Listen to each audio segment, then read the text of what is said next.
your 2014 champion, Stephanie Howe.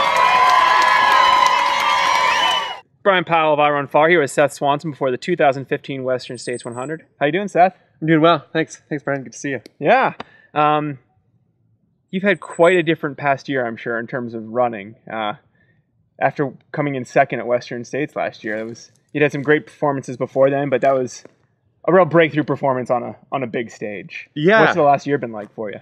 To be honest, I think, I ran Cascade Crest after Western last year, and it was a great race. It was another kind of Pacific Northwest kind of regional event, but it's a classic. And the first half was really tough for me, but the second half I kind of got my things together, and I kind of actually wanted to pull out of it. I was just feeling really lousy, but I pulled it together and finished, and won and set a course record. And yeah, it was awesome. That was just the icing on the cake. Finishing was a huge accomplishment at that point. I was feeling pretty rough, but but this spring it kind of had some all right races. I went and ran Sean O'Brien early, and that was tough. It was really early for me, and I just was just grossly under. Is that early February, right?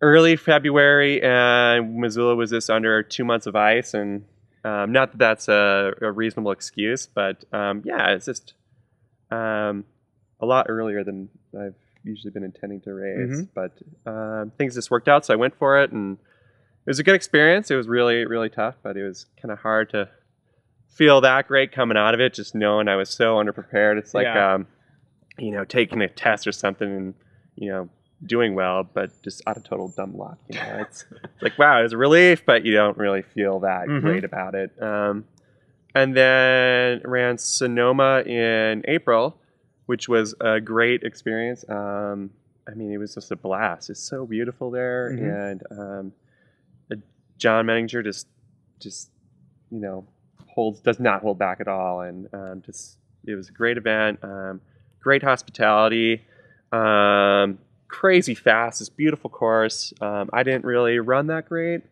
I just wasn't prepared to. Again, just kind of underprepared for going that fast for that long. Just general training volume you lacked, or was it? I mean, it's a really fast course in part. So is it the speed that you didn't have? What was lacking? I think maybe a little bit of both. Just that ability to sustain that level of effort for so long. I think so. I think that probably comes in both parts of probably some training volume, just to hold that kind of endurance, and definitely that kind of leg turnover. I mean, Alex just kept that the whole way. It was really impressive, but nevertheless, it was a lot of fun. It was great to be out there, and it's kind of a good experience to be racing again. So it's fun. How's it gone since Sonoma? You've had a couple more months to train and prepare, hopefully in a little less snow and ice. Oh goodness. We've had unseasonably warm weather, and so it's like July type conditions in Montana. There's huckleberries already. That doesn't do much for training, but it's a nice bonus. What I'm saying is that the trail's been great, so I've been able to get out quite a bit, and I've been feel pretty good about it. Overall, is your training more or less on par with last year? Do you feel about as fit?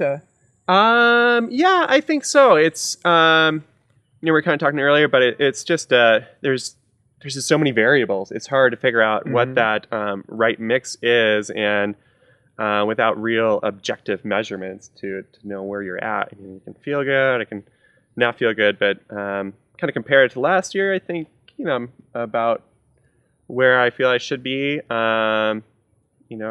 Hopefully, maybe a little bit underprepared, but I don't think overcooked. But just with work and family and stuff, it's just hard to put in that huge volume, and I don't think it's really sustainable. And so I think I try to go on the more conservative side of things. Yeah.